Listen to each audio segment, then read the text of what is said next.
opinion, I don't care. 100% facts. That is the greatest hip hop album ever made. I don't care what anybody says. Yeah, we could argue in the comments all day. I'll put this album up against any hip hop album. Any day of the week, I don't care. That's the greatest hip hop album ever made.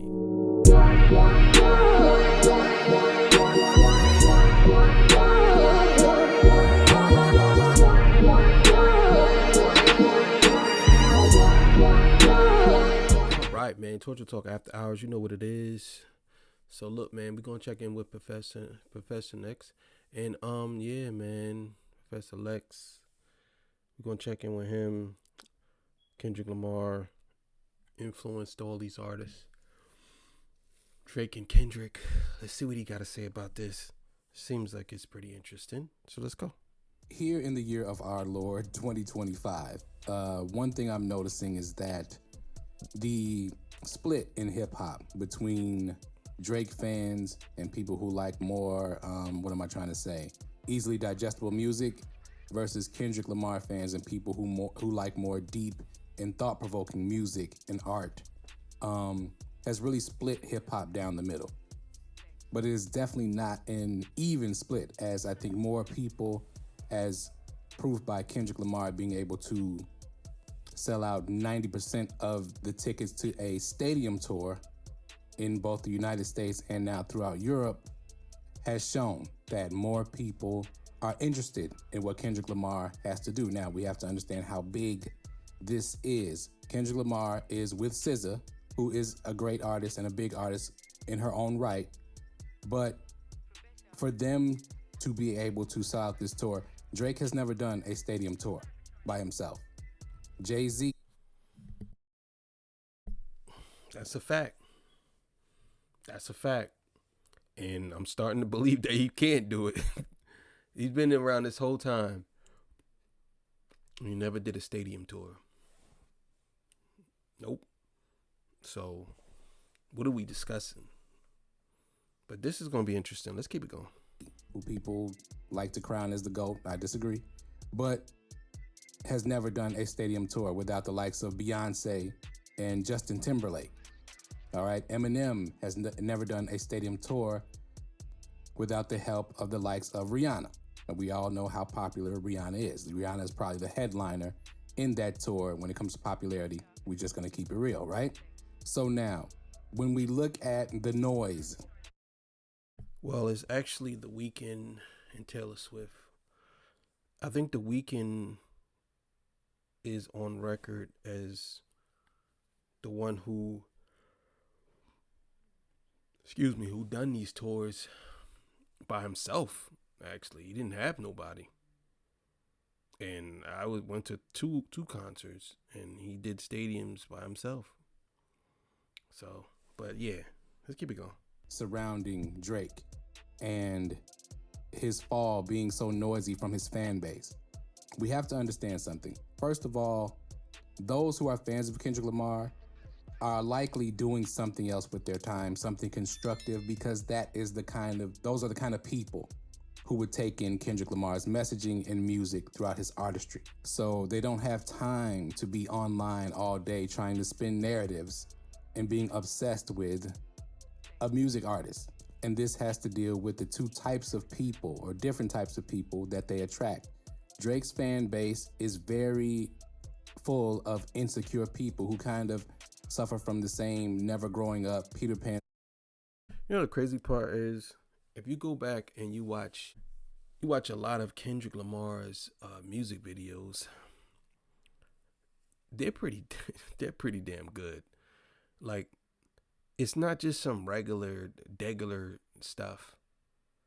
He really be trying to do something that's a little bit different from what you would see in a typical music video. But yeah. Syndrome that he suffers from throughout his artwork.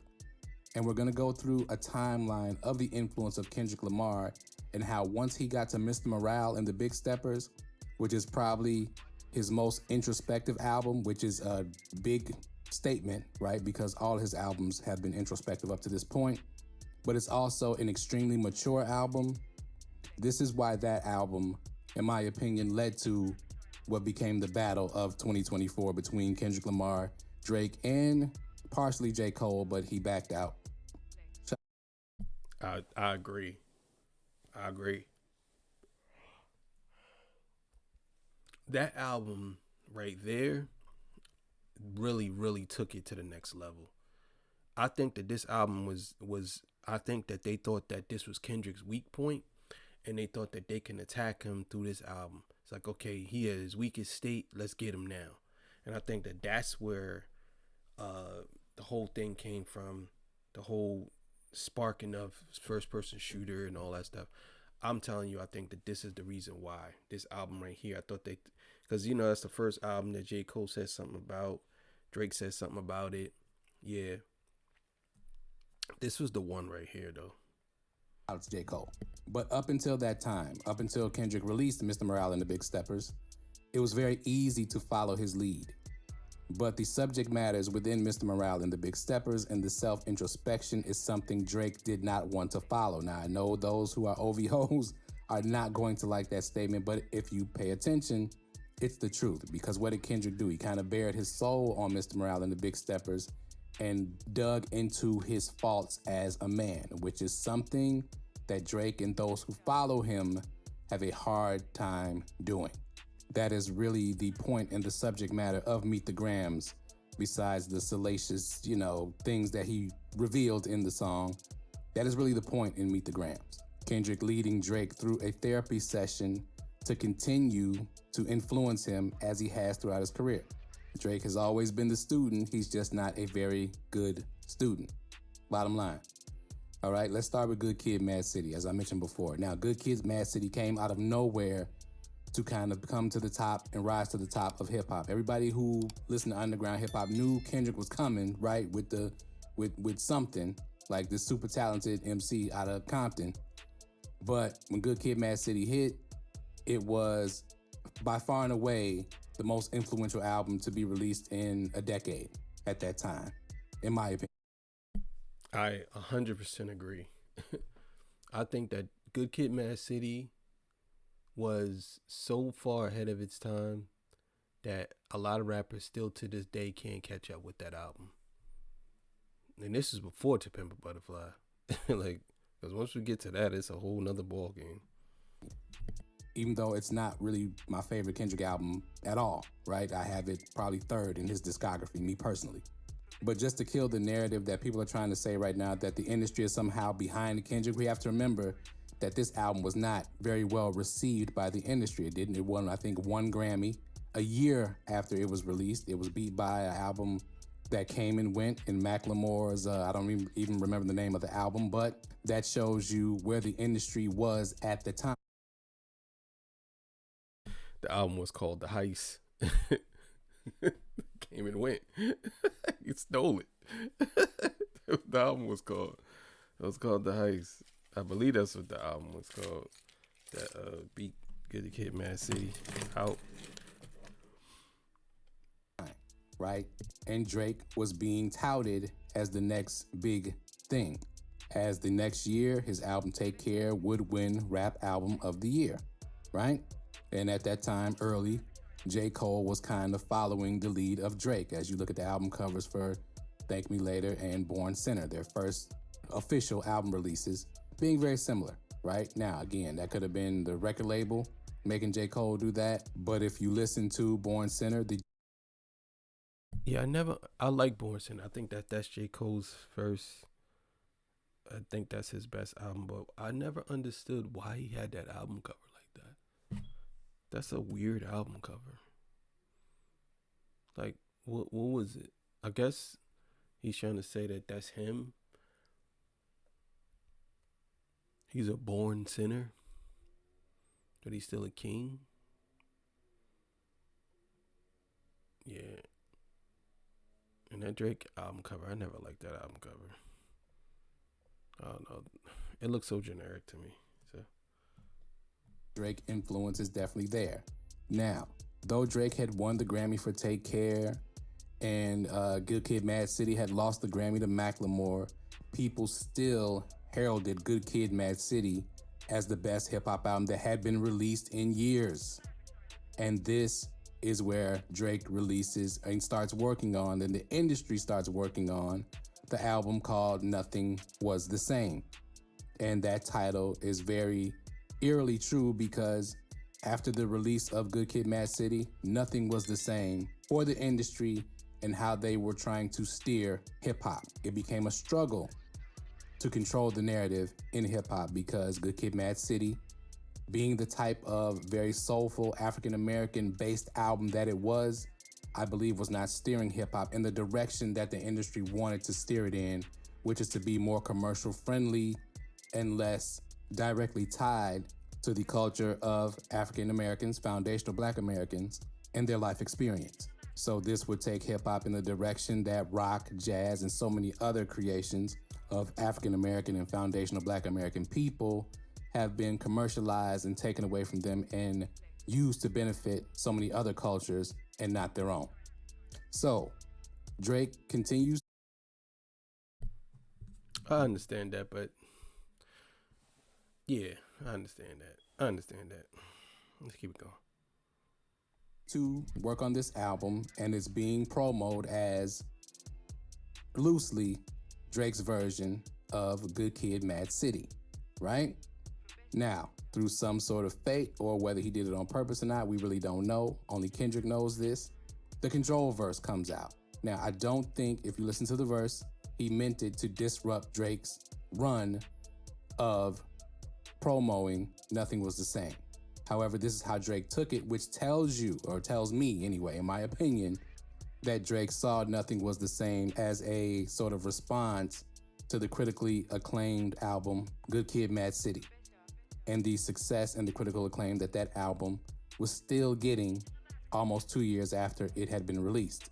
So Drake, being one of the 20 other MCs that Kendrick had took shots at in the Control verse, really took offense to Kendrick naming him in that record. And like the title of this new album said, nothing was the same after that, because Drake could never get over not being able to make his version of Good Kid, Mad City, which he felt he had. And instead of admitting to the fact that maybe he just wasn't as good of an artist as Kendrick Lamar was, he blamed it on the Control verse and it interrupting the promo run. As though the promo run... I agree with that. I definitely agree with that. I think that Nothing Was the Same was a direct response to what he believed that could be better than Good Kid, Mad City. But Nothing Was the Same that was actually, if you're reading this too late, Nothing Was the Same is my favorite Drake albums.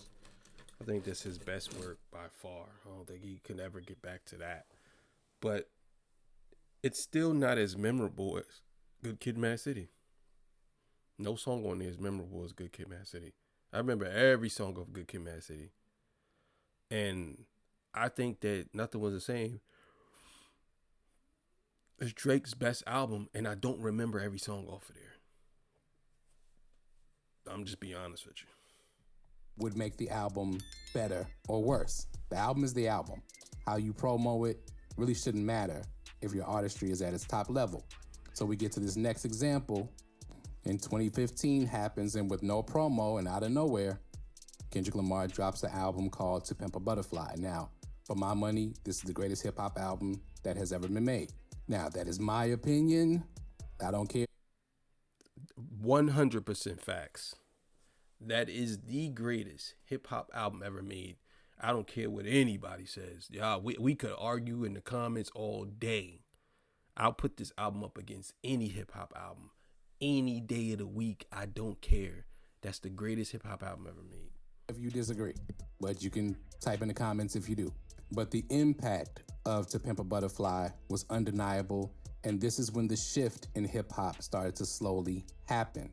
Because as you can see, the other two MCs who would be considered part of the big three, and mainly Drake being the one who was being pushed as the next heir.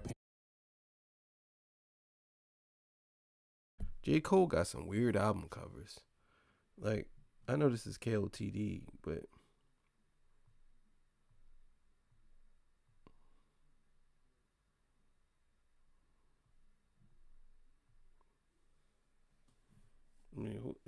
I don't know.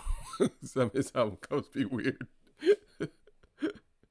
I don't know. I guess he trying to say that I don't know, the King Gold. I don't know.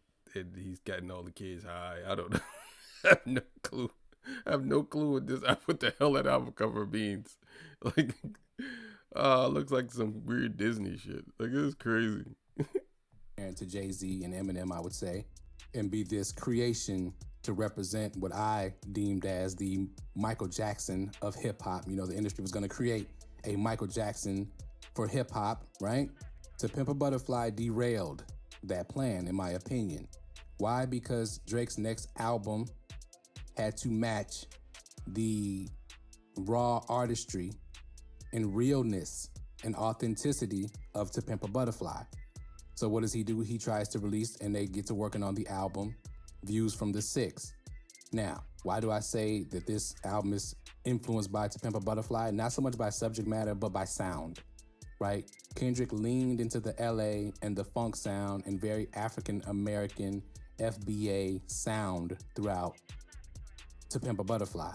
That's why I like the album so much. The funk, the R&B, the soul throughout the album is something that we hadn't heard too much of recently in one single project. Views from the Six, Freudian slip, I guess, is very Caribbean sounding, right?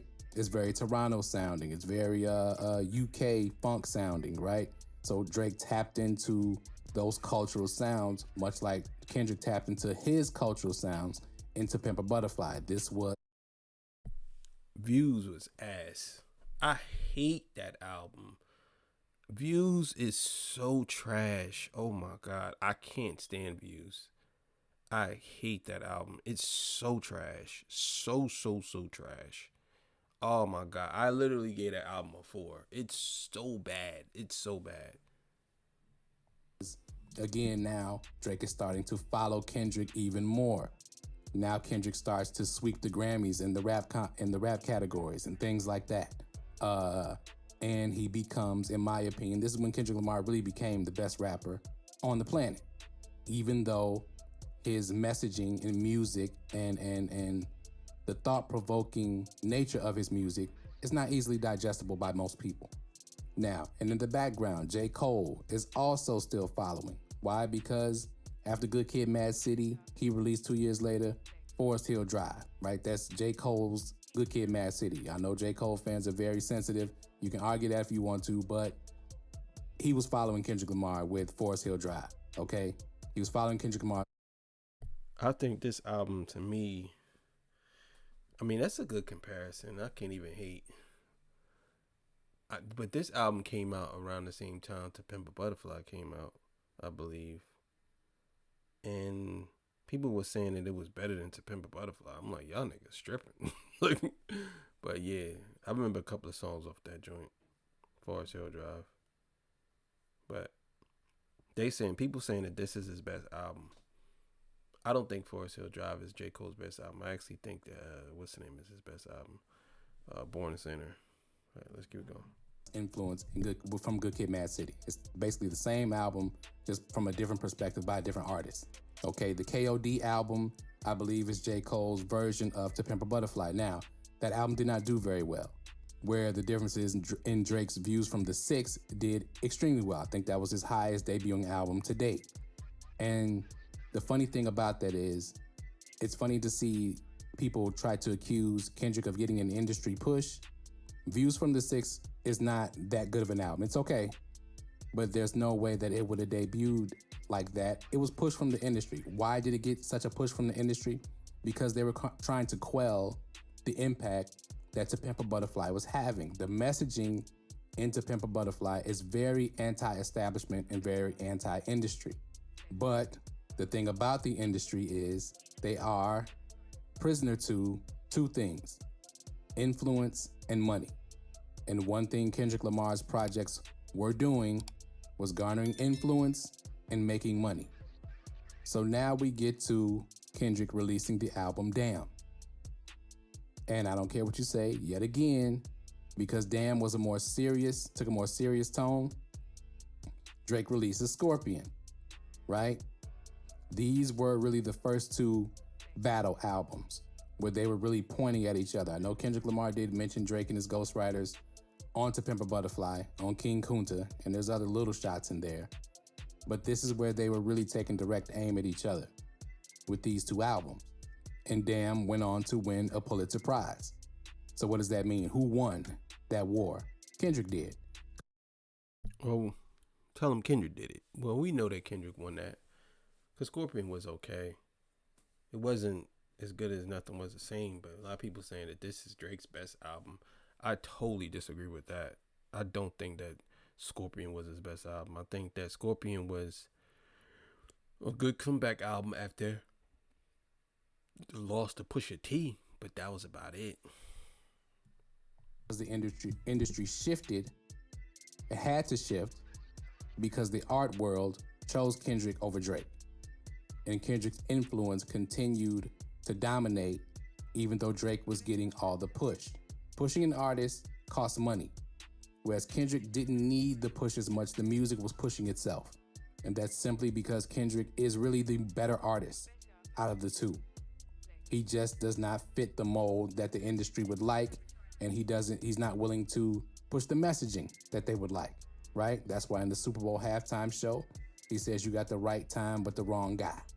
And the revolution is definitely being televised because the fall of Drake is the tipping point to hip hop going back to or staying in its origin and where it was meant to be, not being stolen, not being colonized by others, as many have tried. And you saw the push in the past few years since Mr. Morale and the Big Steppers released, and definitely during the battle last year. You've seen the push, one last final push to colonize hip hop culture, and it just didn't work. It's not meant to work. It's not meant to happen. Kendrick Lamar is the right guy, right at the right time. And that's a fact. That's a fact. That's a fact. You know what I'm saying? Definitely a fact. Kendrick Lamar definitely is one of those guys that I think has done this for so long, and he has influenced, did his thing, and I think a lot of people need to understand this. As far as Drake goes and J. Cole, do I believe that their run is over? For right now, yes. I think J. Cole gonna come out with a decent album. I think his album's gonna be decent, but I don't think it's gonna be anything groundbreaking. None of these albums is actually. I think Kendrick Lamar is the only one to me that puts his best foot forward when it comes to these albums because he wanna see what he do. I know people saying that they think he gonna drop 2 albums this year. I don't know. I don't think he's dropping any more albums this year. To be honest with y'all, I think he's gonna do this tour with SZA and that's it. I think he should have dropped the Body song though. I think he should have did that. But thank y'all for joining me. I appreciate y'all. Torture Talk After Hours. You know what it is, man.